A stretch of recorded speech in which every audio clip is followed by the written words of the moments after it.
the place where you can learn English while you relax, lie down, or even while you sleep. No pressure, no stress, just natural English and interesting topics. So, today we have a really essential episode for your daily life conversations. We're going to teach you common phrases that make your English sound so much more natural, fluent, and confident. If you are ready, then get comfortable, grab your tea, and let's get started. Okay, our first phrase is fair enough. Fair enough. It's a simple way to say you accept someone's reason or their point.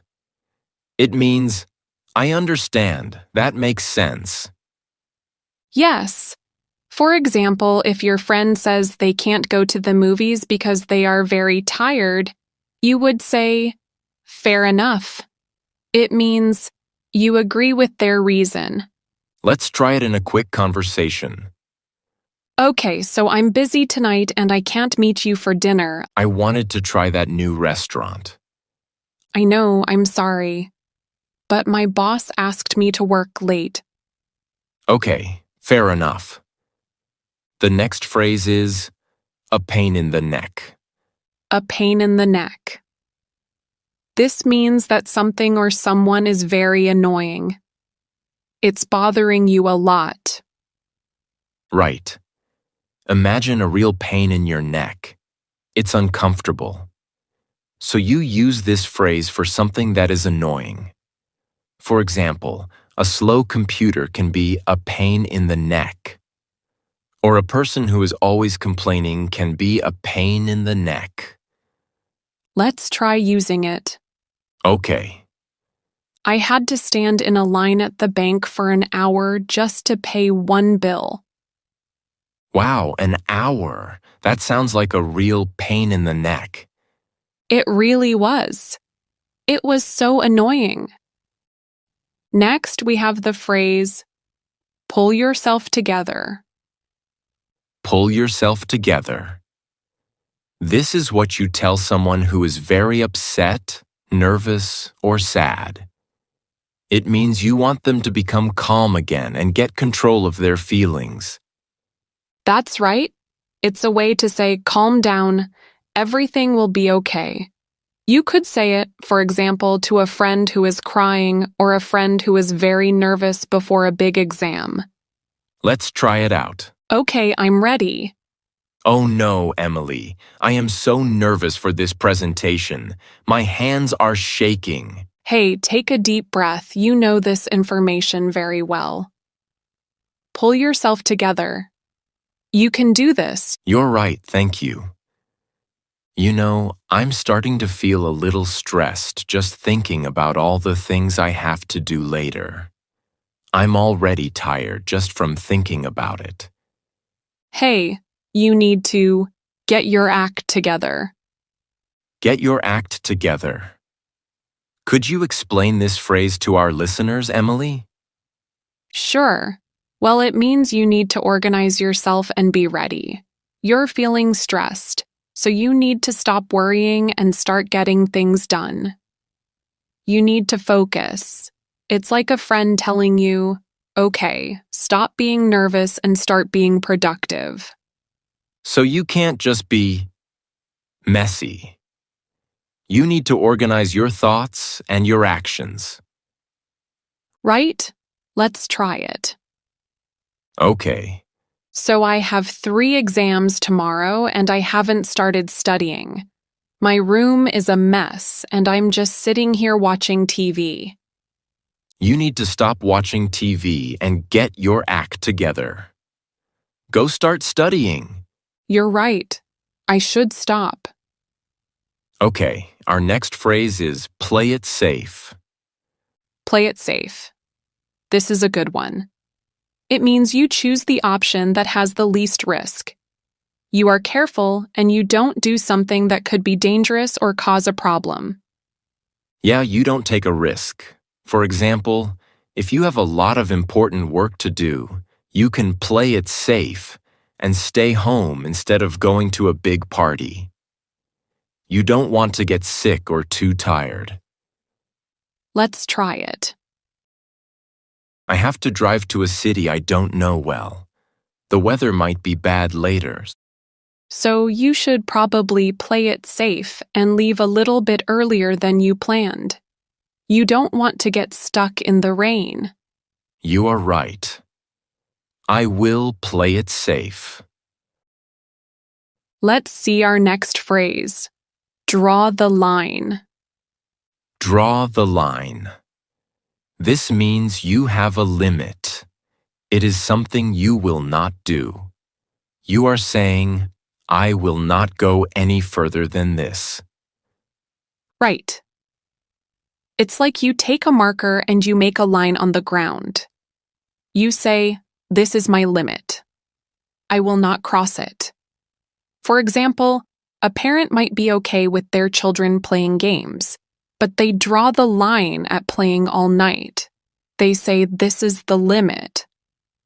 Let's see how it works. I'll help my friend with their homework, but I draw the line at writing the homework for them. So, you'll help, but you won't do it for them. You have a limit. Yeah. It's a very clear way to show your limits. Sometimes it feels like I have so much to do. Like too much. Like, I have a lot on my plate. To have a lot on your plate. This means you have many things to do. A lot of responsibilities. It's like a plate full of food. It's full. Right? It means you're very, very busy. For example, a student with a lot of classes and a job, they would say, I have a lot on my plate right now. Let's try it. Okay. So I have to finish a report for my boss, and I also need to go grocery shopping, and then I have to cook dinner for my family. Wow, you really have a lot on your plate today. I do. I feel so busy. Okay, our next phrase is a positive one. It's look on the bright side. Look on the bright side. So, this is what you say when something bad happens. It means you should try to find something good in that bad situation. To be positive. Yeah. For example, if you miss your bus, you can look on the bright side and say, at least now I have time to get a coffee. Or if your vacation is canceled because of bad weather, you could say, well, at least I can save my money. You have to look on the bright side. Let's try a conversation. My computer broke and I lost all my photos from last year. But I saved some of them on a flash drive. See? That's good. You have to look on the bright side. At least you didn't lose everything. Yeah, you're right.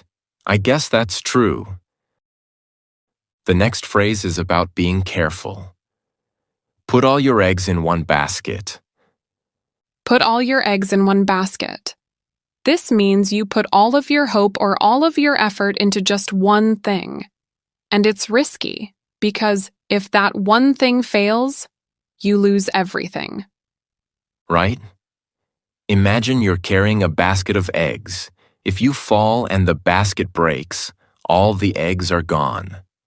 So you should maybe use 2 baskets. A good example is a student who only applies to one university. They put all their eggs in one basket. Let's practice. Okay. I'm going to spend all my savings to buy this new phone. It looks so good. I don't know, Emily. I think you should be careful. You shouldn't put all your eggs in one basket. You're right, it's too expensive and risky. Speaking of eggs, I'm really craving some eggs right now. Well, now that you say it, me too. I kind of want some scrambled eggs with some cheese on top. Oh, that sounds good. I'm thinking about fried eggs with the yolk all runny. just so I can dip my bread in it. Oh, yeah. That sounds amazing. Let's move on to our next phrase. Give someone the cold shoulder. Give someone the cold shoulder. This means to ignore a person in a very cold or unfriendly way. Maybe you are mad at them and you don't want to talk to them. When you give someone the cold shoulder, you turn away from them, you don't answer their questions, and you act like they are not there. Let's try it. Okay. So, I am mad at you. You're mad at me? I am not talking to you right now. Oh, you're really giving me the cold shoulder. Next phrase is beat around the bush. Beat around the bush. This means you avoid saying the main point. You talk and talk, but you don't say what you really mean. Yeah, you are not direct. For example, a person might beat around the bush for a long time when they want to ask to borrow money from a friend. They talk about other things first. Let's try this one. Okay. So, I just wanted to ask you about, well, you know that project we worked on last week? I was thinking about it and, are you still working at that computer store? Emily, stop beating around the bush. What do you want to ask me? Okay. I was just going to ask if you could lend me some money. I'll think about it. All right, next phrase. Out of the blue. Out of the blue. This means that something happened completely unexpectedly with no warning. It's like a surprise, a big surprise. Right. The blue is like a clear sky. There are no clouds, but suddenly, something happens. For example, your friend who moved to another country calls you out of the blue. You didn't expect it at all. Let's practice. I was just sitting here drinking my coffee, and my old friend from high school sent me a message. I haven't talked to him in 10 years. Oh, wow. He messaged you completely out of the blue. Yeah, I had no idea he was going to do that. Let's get into our next phrase. It's over the moon. Over the moon. This is a great phrase. It means you are extremely happy about something. You are so happy that you feel like you could jump over the moon. For example, if you get a new job you really wanted, you would be over the moon. Or if your favorite football team wins, you can say, I'm over the moon. Let's try it. Okay. So I just heard the news. I won the competition. Oh, wow, that's amazing. You must be over the moon. I am. I'm so happy. Our next phrase is once in a blue moon. Once in a blue moon. So we're still talking about the moon. We are. But this phrase has a different meaning. Once in a blue moon means something happens very, very rarely. Almost never. Right. It's not a common thing. For example, my brother lives in another country, so I only see him once in a blue moon. Or I only eat fast food once in a blue moon. Let's try it out. I really love old movies. But the cinema here in town only shows them once in a blue moon. Oh, that's a shame. So you don't get to see them very often. Next phrase. In the nick of time. In the nick of time. This means you did something just at the last possible moment, right before it was too late. Yeah, it's about being on time, but just barely. For example, you get to the train station just as the train is leaving. You made it in the nick of time. Let's practice. Okay. I was running to the post office because it closes at 5 o'clock. I got there at 4:59. Wow, you got there in the nick of time. I know, I was so lucky. Next phrase, throw in the towel. Throw in the towel. This means to give up on something. It comes from the sport of boxing, where a coach would throw a towel into the ring to stop the fight. So, if you throw in the towel, you are stopping. You are giving up. That's right. For example, if you are working on a very difficult project and you can't finish it, you might throw in the towel. You stop trying. Let's try it. So I've been trying to build this puzzle for 3 hours and I still have so many pieces left. I'm just going to stop. I can see that. It looks hard. So, you're going to throw in the towel? Yeah, I think so. It's too difficult. Our next phrase is hang by a thread. Hang by a thread. This means that something is in a very dangerous or uncertain situation. A thread is a very thin piece of string. So if you are hanging by a thread, you could fail at any moment. Yeah, it's a very risky situation. For example, a small company with no money is hanging by a thread. Let's practice. My boss is really angry because I've been late every day this week. Oh no, it sounds like your job is hanging by a thread. I know, I have to be on time tomorrow. Next up, we have the last straw. The last straw. This is a good one. It means a small final problem that happens after many other problems. It is the last problem that makes you finally get angry or decide to give up.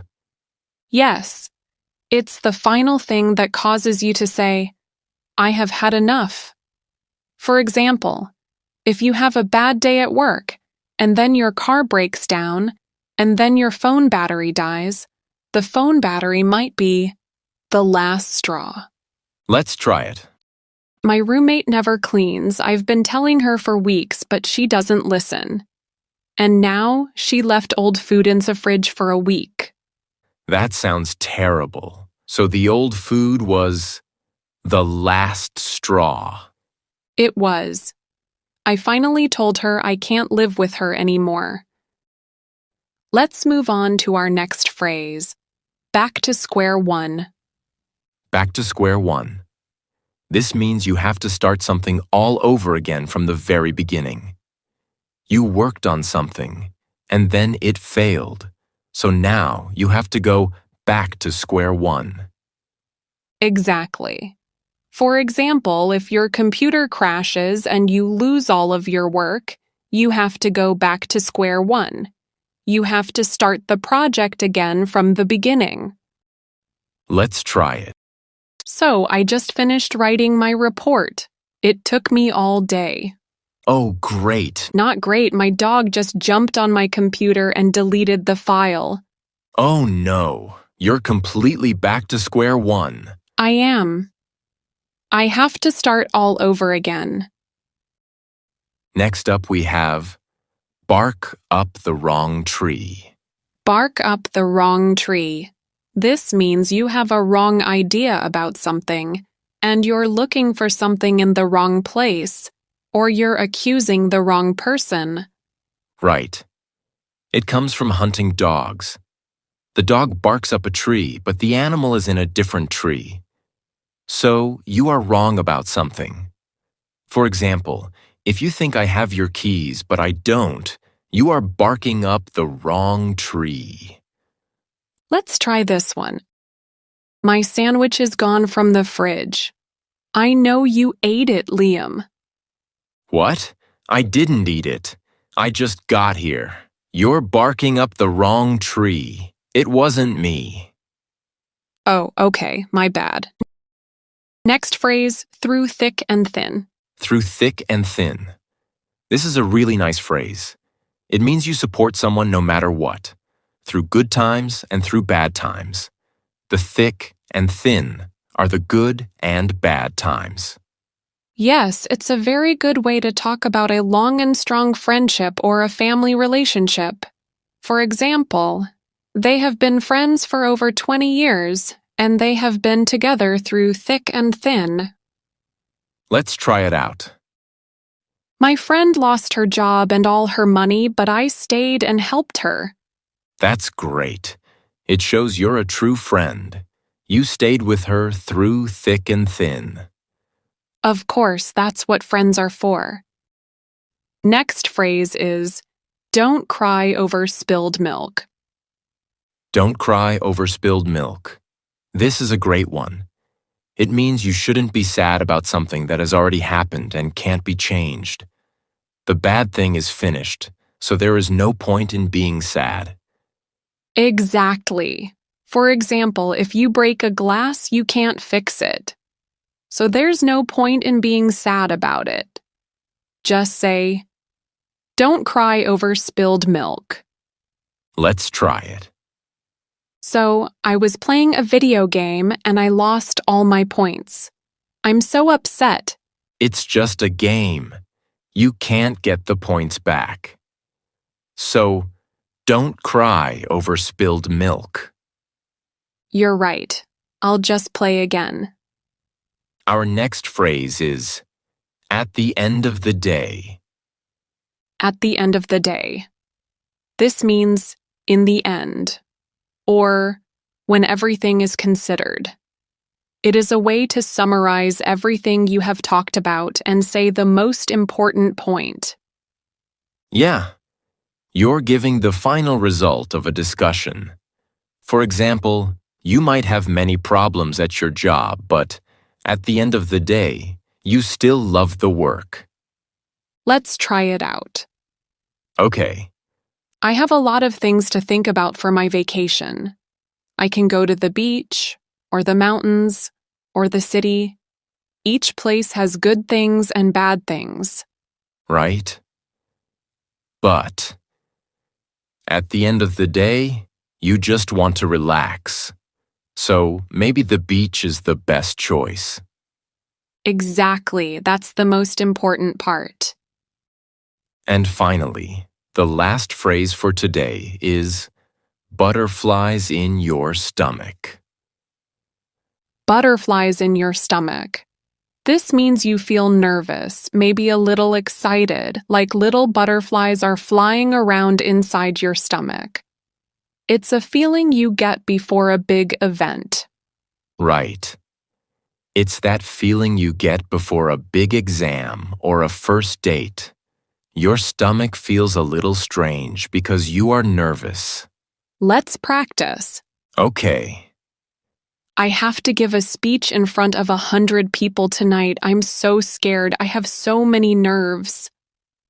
Oh, wow. I bet you have butterflies in your stomach right now.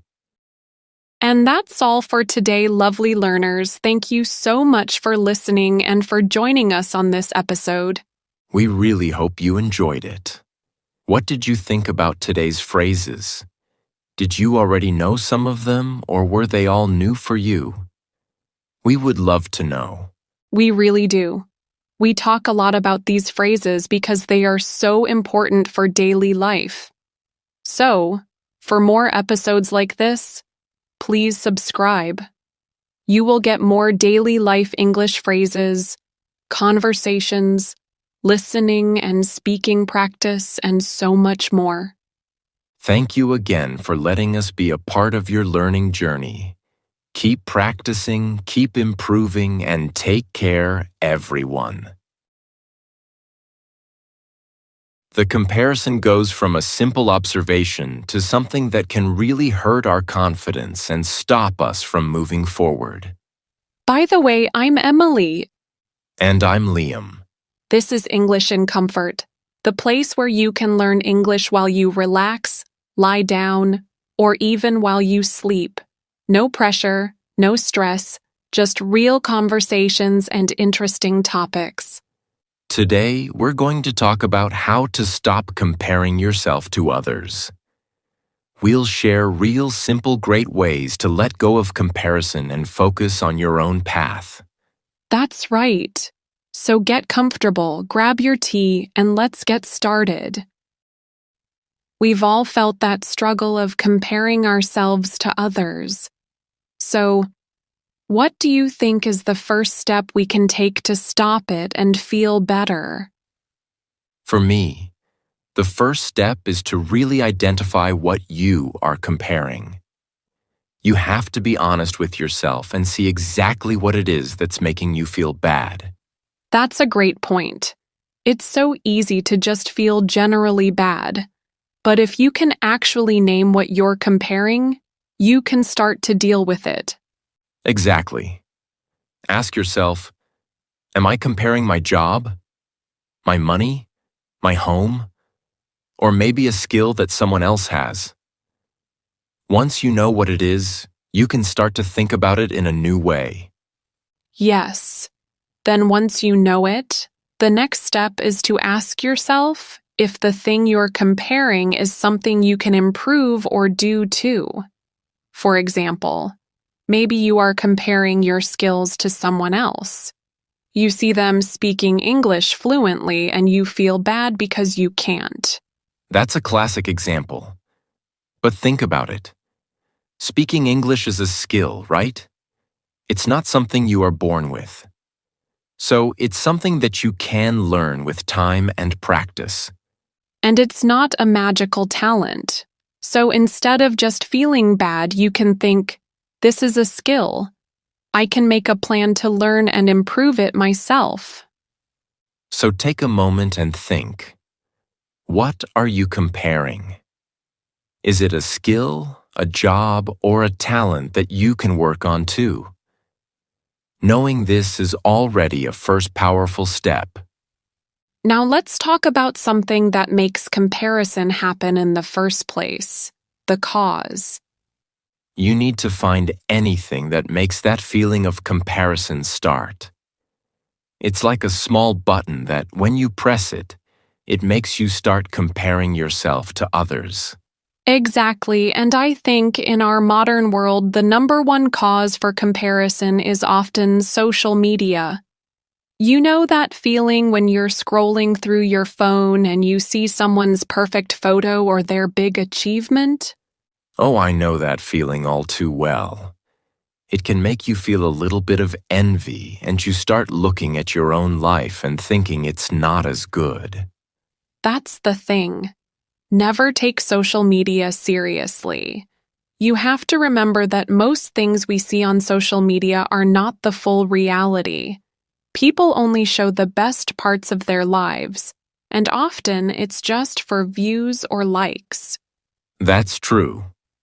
Imagine you're comparing yourself to an influencer who has a really expensive car.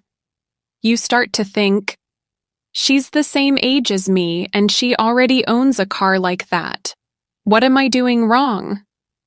But have you ever wondered if she just rented that car for that video or for those pictures?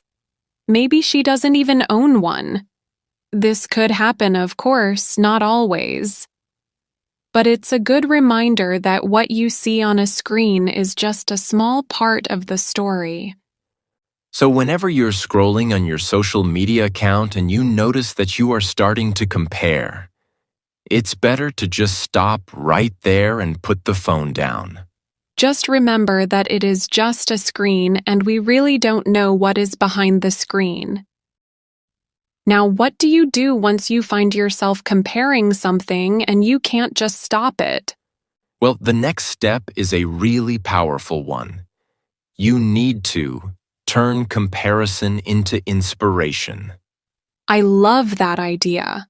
So instead of feeling bad about what someone else has, you use their success to motivate yourself. Exactly. Let's go back to the example of someone who can speak English fluently. Instead of feeling bad and thinking, I can't do that, you can change that thought. You can turn that negative comparison into a motivation like, wow, how did they do that? Or, if they can do it, What's stopping me from doing it too? You see their achievement not as a reason to feel bad, but as proof that it's possible. You can even think, I wonder what steps they took to get there. This completely changes the feeling of comparison from being envious and self-doubting to having motivation and a sense of possibility. It helps you focus on what you can do, rather than what you don't have. So, if you see someone with a successful business or a great new skill or a happy life, don't just feel bad. Take a moment to think, that's amazing. How can I learn from this? How can